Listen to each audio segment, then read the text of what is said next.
बिस्मिल्लाहिर्रहमानिर्रहीम। अस्सलामु अलैकुम। गुड डे दोस्तों, पहली बार वीडियो के ज़रिए आपसे मुखातिब हूँ। इसके पहले मेरे चैनल पे जो भी वीडियो आपने देखा वो किसी न किसी कार्यक्रम का था। रमज़ान जा रहा है और ये रमज़ान से रिलेटेड था, इसलिए इसको डालना ज़रूरी था। दोस्तों, बहुत सारे लोग हैं जो बहाना बना करके रोज़ा छोड़ देते हैं। उनसे मेरी दरख्वास्त है, रोज़ा किसी भी हाल में माफ़ नहीं है। रोज़ा आपको छोड़ना नहीं है, किसी भी हाल में रोज़ा माफ़ नहीं है। बस शर्त यही है कि अगर आपकी जान पे बना है तभी आप रोज़ा छोड़ सकते हैं, लेकिन बाद में उसे पूरा करेंगे। मैं मोहसिनगंज में था, मुझे मैसेज मिलता है, बगल में न्यूज़ रीड अखबार छपता था, तो वहाँ से उनके प्रेस के नंबर से हमारी बातचीत हुआ करती थी, मैसेज आता जाता था।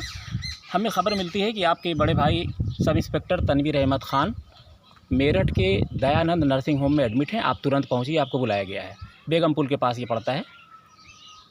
मैं परेशान हुआ कि भाई की पोस्टिंग बिजनौर में है और ये भर्ती हैं मेरठ में। कहानी क्या है या अल्लाह, कहानी क्या है? मैं बहुत परेशान हुआ, अंदर से बहुत घबरा रहा था। मैंने मन्नत मान ली कि अल्लाह करे सब खैरियत हो। बहरहाल मैं घर से निकला और जितनी जल्दी हो सका पहुँचा। जब मैं मेरठ पहुँचा हूँ, दयानंद नर्सिंग होम में भाई को अच्छी हालत में देखा। सलाम दुआ के बाद उन्होंने पूछा कि क्या तुम रोज़ा हो? मैंने कहा जी रोज़ा तो हूँ। तो उन्होंने कहा कि रोज़ा तोड़ दो। हमने कहा कि ऐसी क्या बात हो गई? तब उन्होंने बताया कि तुम्हें हमें खून देना है। हमने कहा कोई बात नहीं, खून दे देते हैं। तो अभी तो आप अच्छे हैं, ठीक ठाक हैं अल्लाह के करम से, डॉक्टर से बात कर लीजिए, रोज़ा खोलने के बाद खून दे देंगे।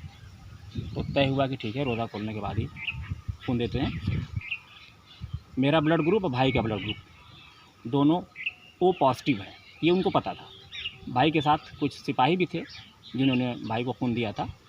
बहरहाल खून देने के बाद एक बोतल खून मैंने दिया। खून देने के बाद अगले दिन मैं फिर रोज़ा रहा।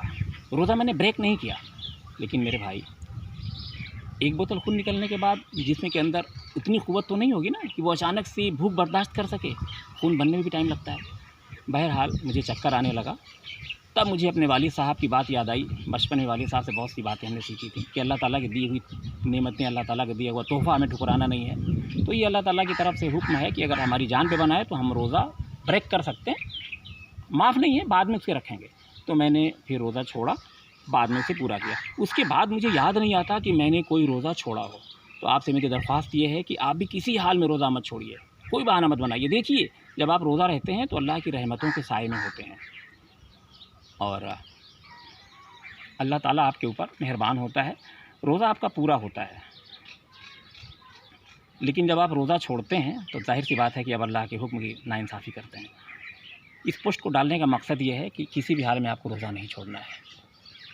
मैं ये नहीं दिखाना चाह रहा हूँ कि मैं बहुत बड़ा दीनदार, परहेज़गार, रोज़ेदार हूँ। सिर्फ़ मकसद ये है कि आप रोज़ा किसी भी हाल में मत छोड़िए, कुछ भी हो जाए रोज़ा आपको नहीं छोड़ना है। हमें याद है, बचपन में बहुत छोटा था मैं, अलीजान शाह, मेरे गांव राजापुर उर्फ आकापुर की बात कर रहा हूं मैं, बबूल कट रहा था। उन दिनों गैस वगैरह नहीं हुआ करती, तो लकड़ी कटवा करके हम लोग के यहाँ खाना बनता था। बबूल, वो बंदा अलीजान शाही, वो रोज़ा रख करके मई के महीने में, गर्मी का महीना तो ज़ाहिर सी बात है मई रही होगी, लकड़ी चीर रहे थे। वो चीज़ मुझे कभी नहीं भूलती, क्योंकि मज़दूर आदमी जो रोज़ा रख करके लकड़ी चीर रहा है, हम क्यों नहीं रोज़ा रख सकते हैं। बहरहाल आपसे मेरी गुजारिश ये है कि आप किसी हाल में रोज़ा ना छोड़ें। अल्लाह हाफ़िज़।